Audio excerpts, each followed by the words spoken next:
Assalamu alaikum wa rahmatullahi wa barakatuh. Welcome to a new video. Ya Jama'ah, أنا صايم. I'm fasting. I don't feel like making like this lengthy video explaining everything. So what I did was I just took some clips from the live stream I had with Mansoor and Hashim the other day, and I just put it up. However, I will be back at the end of the video because there are some like direct responses I want to make to this punk Jay Smith and his little friend Al Fadi. We're gonna enjoy this one. I'll see you later.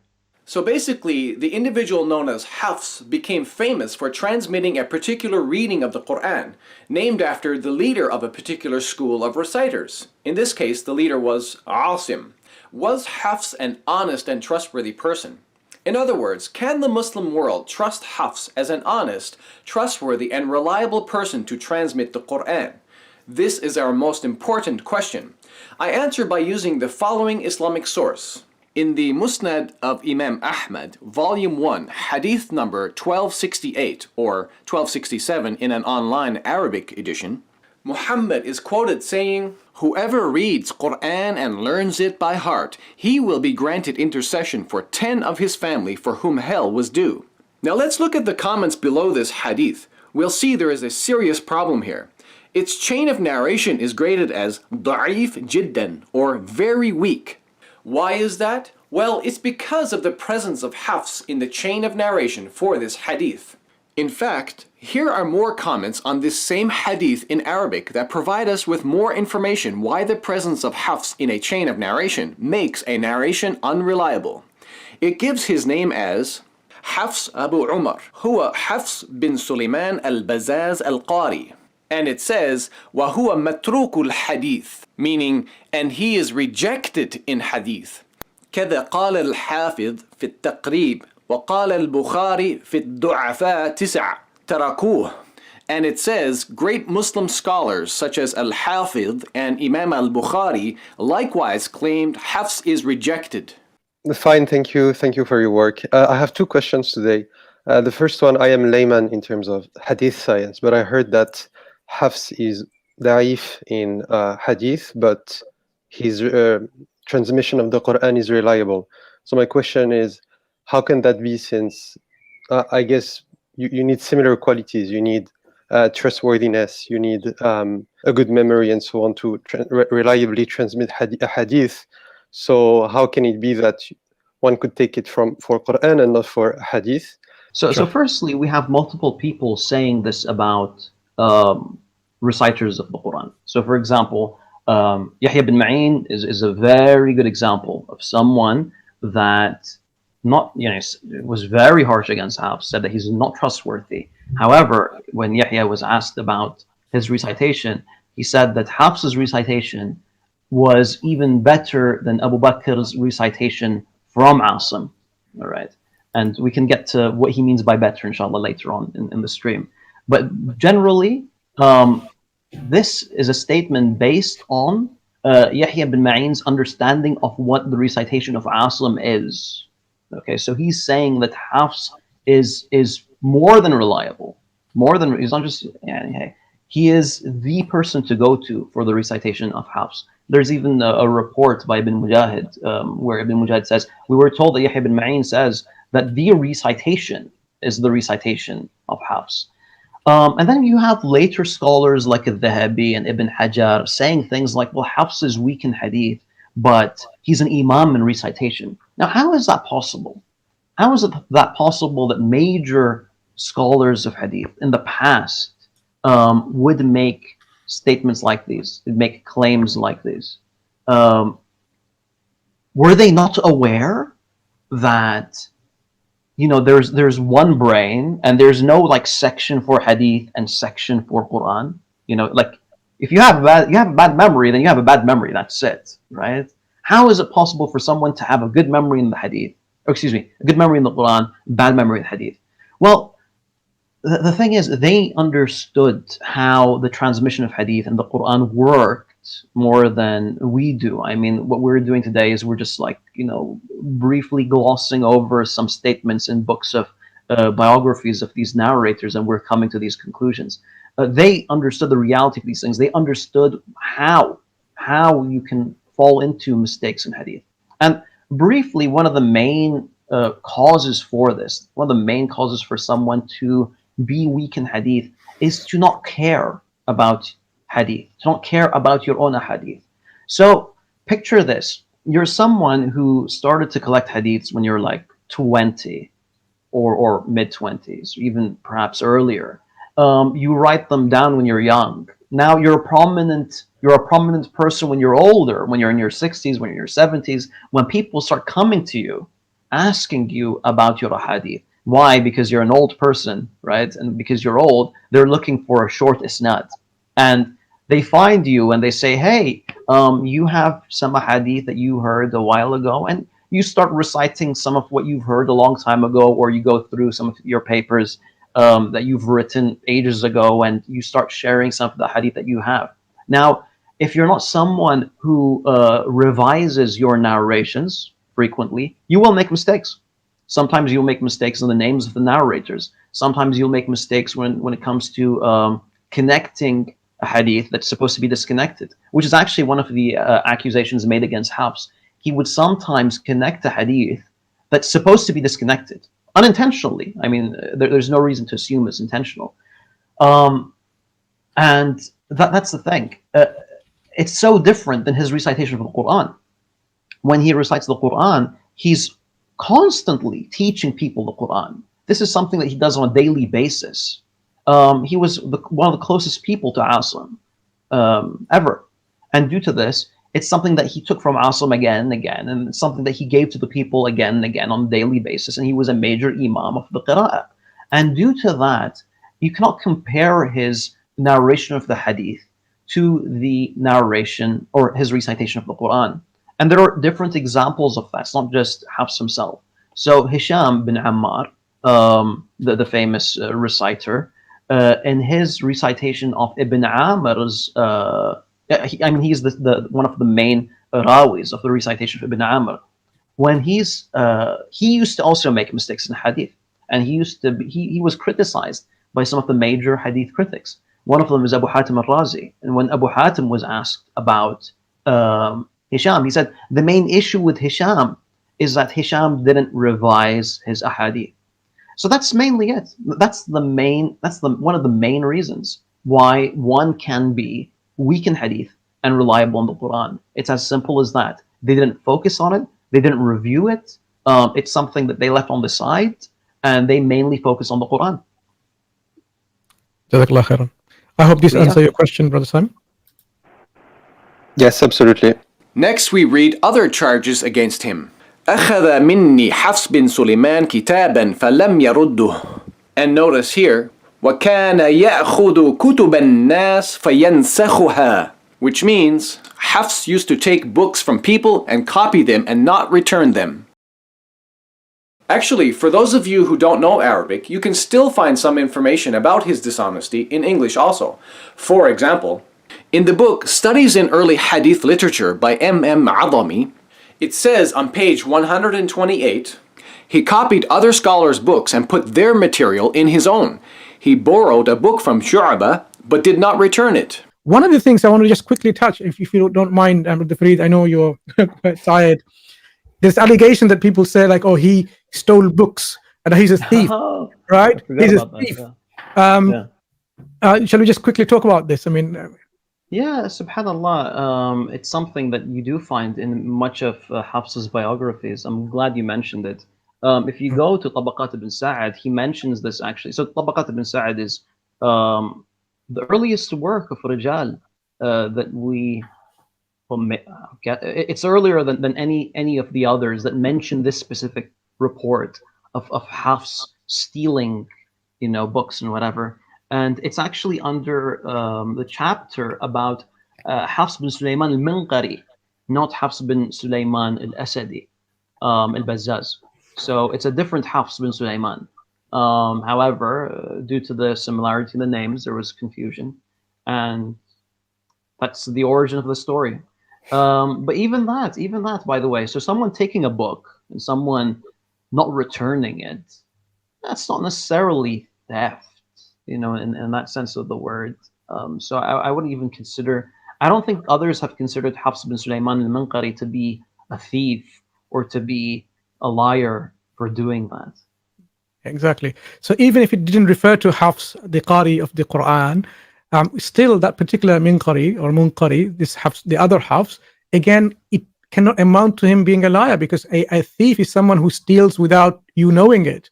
But that particular report says, he actually gave this book, a book, one book, and didn't return it.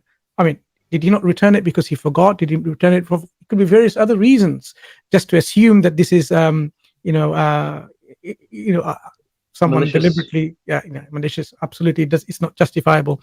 The other report, along with it, people often use, by our critics, say, "Oh, he used to write the hadith without actually hearing it, bila sima, and pass it on, this hadith."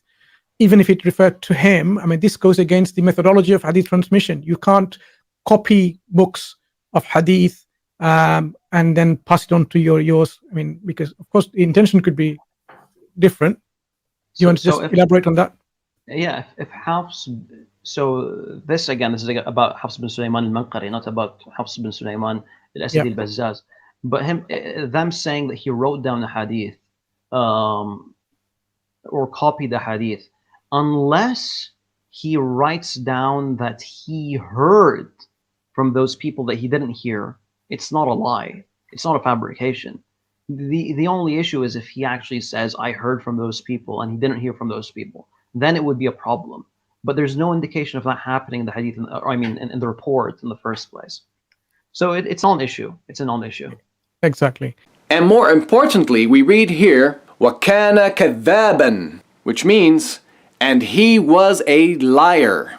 In other words, according to these Islamic sources, Hafs was unreliable, untrustworthy, a thief, and a plagiarist who took materials or narrations from others, but made it appear like they were his own. And worse than that, he was a liar.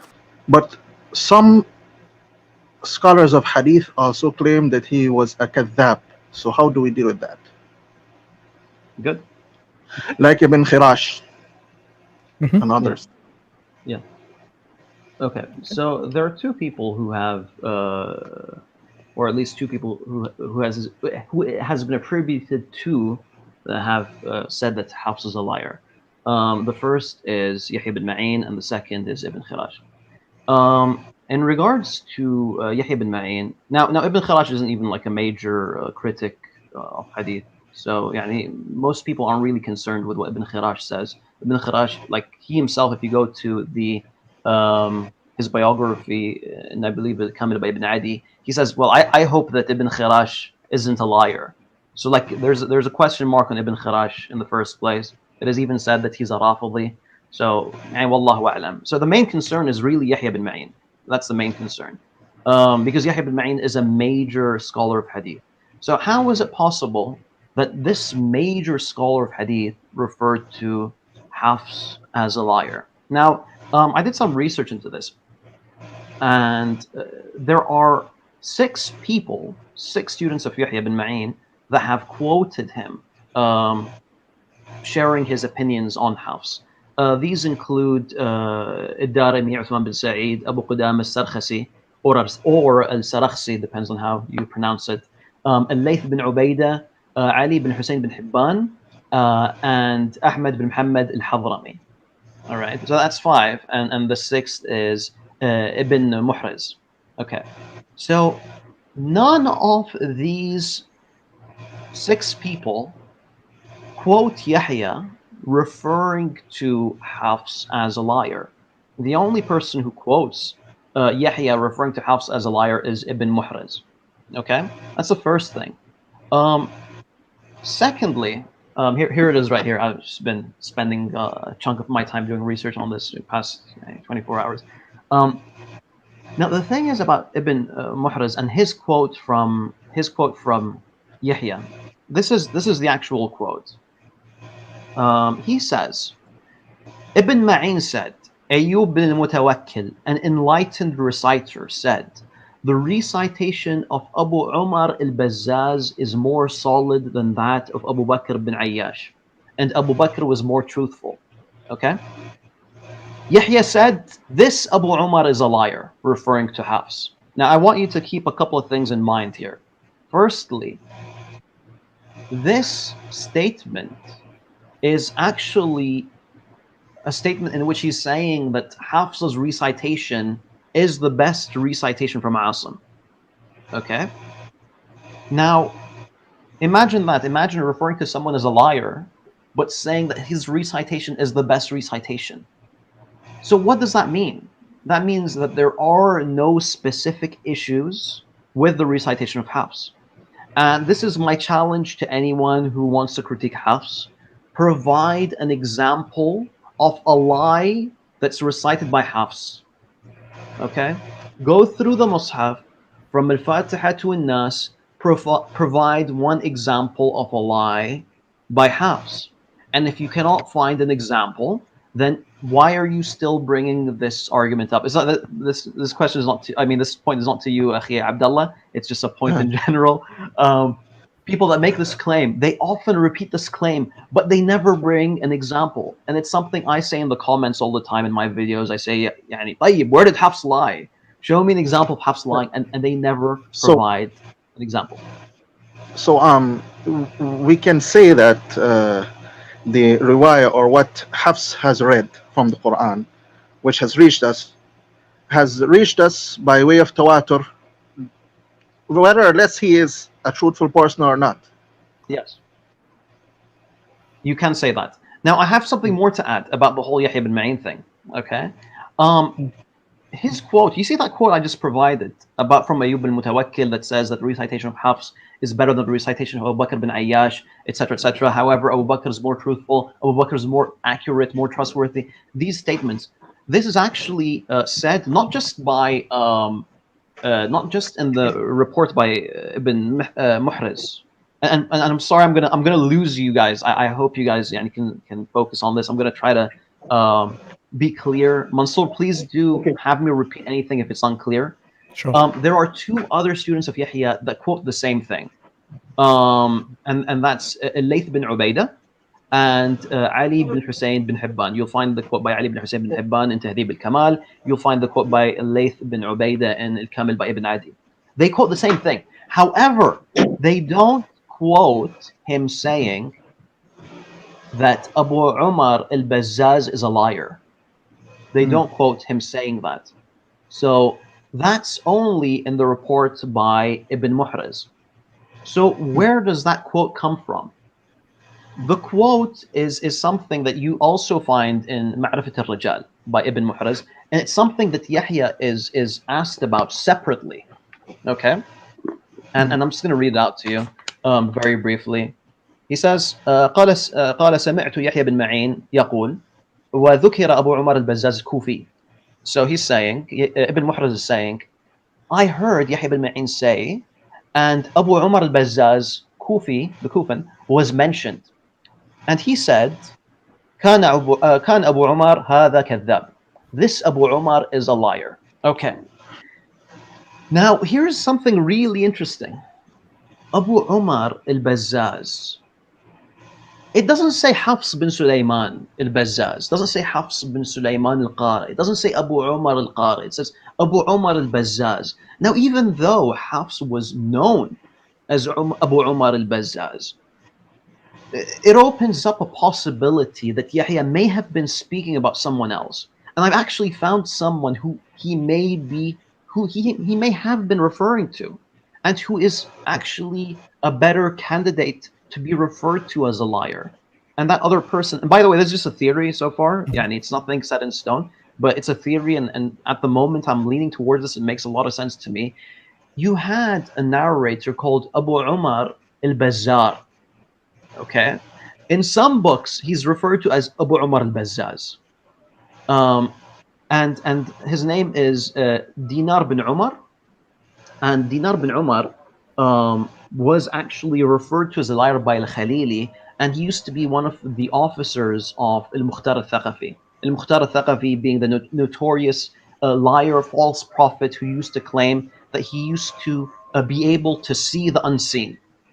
So that person was accused of lying by al-Khalili, and it seems to be quite likely that Yahya bin Ma'in may have been referring to him. And the reason, again, why I say this, I'd like to remind you, is you have 5 other students of Yahya quoting Yahya, speaking about Hafs, not calling him a liar. And none of the major critics of hadith, whether it's Bukhari, Nasa'i, Abu Hatim, Abu Zur'a, Ali bin Madini, Muslim, Ad-Daraqutni, none of them, Ibn Hibban, none of them call Hafs a liar. Okay, I'm back. So this is a clip from a video that they made in which they're sharing the criticisms of scholars about Hafs.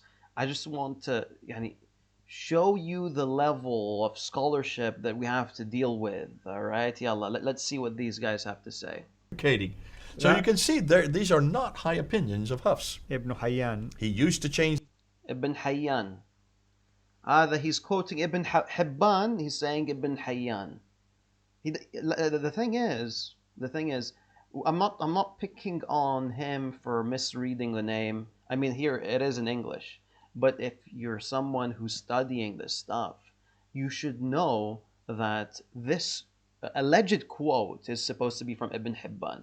Let's see what he says. a change of transmission and even fabricated chains for those traditions that did not have ones. Now that's a powerful statement right there. We're talking about the chains of transmission that deals with these qira'at. La! La! That's not what he's talking about. This is not what he's talking about. أولا, okay, first of all, this is from كتاب المجروحين لبن وين? Ibn Hibban, not Ibn Hayyan. Okay? And he's not saying, this is not about the chains of transmissions of the Quran. He's saying here, كان يقلب الأسانيد ويرفع المراسيل. It doesn't say anything about fabricating reports. And if you guys, طيب, Jay, ما في مشكلة Jay. You don't know Arabic, that's fine. بس يا فادي, طيب, يا أخي, go back to your source. Go back to the source, man. It's available, it's printed, it's online.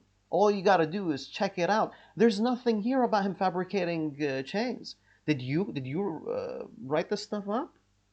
Are you the guy who friggin' made this PowerPoint? Is this your research? If it is, dude, مصيبة.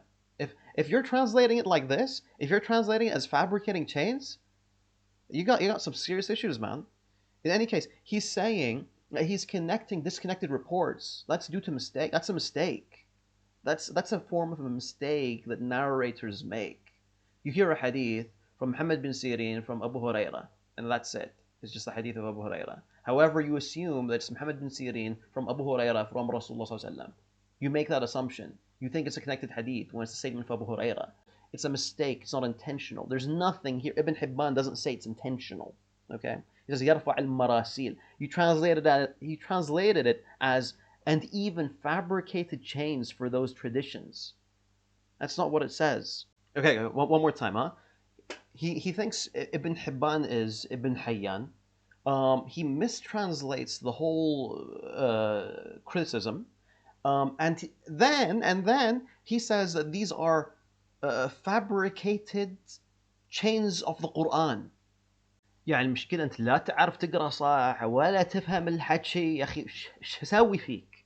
You do not know what you're reading. You do not know what it means. What am I supposed to do? What am I supposed to do with you? And these guys that you listed are being honest enough to tell you, warning, time out, don't use this guy. And they're right. Look how many other guys you could use. Don't use this guy, huh? طيب, once again, from the clip I shared earlier from the stream, I quoted Yahya bin Ma'in, right? Who critiqued Hafs, who was harsh against Hafs. However, he said that Hafs is the most reliable in the recitation from Asim. Abu Hashim al-Rifa'i, a 3rd century qari' and scholar of the Quran and Hadith, when asked about Hafs, said that Hafs was the most knowledgeable in the recitation of Asim. Ibn al-Munadi, who was born in the middle of the 3rd century, said the same thing. The recitation of Hafs is even superior to the recitation of Abu Bakr bin Ayyash. You could have used a lot better. You could have done a lot better. You got the wrong guy, is what they're all saying. So what do you think was the reason for sticking with Hafs? Is this is got to be beautiful. it the political status? Is it a prestige? Is it wealth? From what we're finding out, and this is going to be in the next segment that we're going to be going to, we know the Ottomans chose Hafs because he was the easiest to Uh-huh. The easiest to understand. والدليل. Where's the dalil? understand. He was one of the most simple to understand. Why did Ibn Mujahid? Ibn Mujahid never gave a criteria as to why he chose Hafs. Uh-huh. We do know that he is the earliest of all the narrators, died in 796. That could have something to do with it. And the Al-Mufaddal passed away before Hafs. I don't get it. What kind of argument is this? He was earlier, therefore people relied on him more? That makes absolutely no sense. fact that he also lived with Asim, the fact that he was there with Asim, whereas so many other the narrators and the Rawis came so much time afterwards, they never knew the readers that they were attributed to, which is rather ironic because even. I don't know. Is Jay referring to the other Rawis? Because if he's referring to the Rawis from Asim, so Aban, Al-Mufaddal, Hamad, Abu Bakr bin Ayyash, they all knew Asim personally. They all took their recitations from him. And yet, Hafs was chosen. Okay, so you guys have access to these works. You guys have access to these books, right? Why are you quoting Ayyub al-Mutawakkil, Yahya bin Ma'in, Abu Hashim al-Rifa'i? Why are you quoting Ibn al-Munadi? Why are you quoting Al-Khatib al-Baghdadi? All praising the recitation of Hafs, saying that Hafs was the most accurate in the transmission of the recitation of Asim. Why are you saying that? Why are you just sharing that for your audience, to your audience? Let them make the decision. Instead of coming up with these theories like he passed away before others, which isn't even true. Yallah, alhamdulillah rabbil alameen. That's all I have time for today. See you guys in the next one. Assalamu alaikum wa barakatuh. So the Quran that's been transmitted to us that we read, in fact, the most of the world population, Muslim population, more than 80, 85, or even probably even more, read the Quran. They can have utmost confidence and certainty that this is the Quran that has been transmitted to us from Rasulullah sallallahu alaihi wasallam with this chain of transmission. So we have this trust and confidence such that no one can take it from us. Even you can malign his character, you can malign, he was not good in other science and other aspects. He may be bad in geography and whatever. I mean, this doesn't affect the Quran because even those imams who criticize him, this is ma imamatihi fil qira'ah, with his, being an imam in the recitation of the Quran.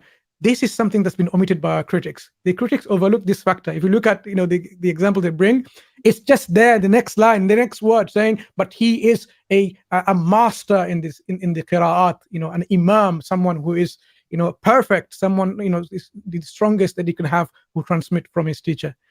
But the main thing I want people watching the stream to leave with is when anyone comes to you with the accusation that Hafs is a liar, your Quran is not preserved because you're relying on Hafs, tell them where, ya akhi, where did Hafs lie? Give me one verse, not one verse, not one word, one letter, one tashkil, that led, that's a false recitation. Give me one, just give me one, and that's it. And they never do. They never do. I am a scholar, you are a donkey.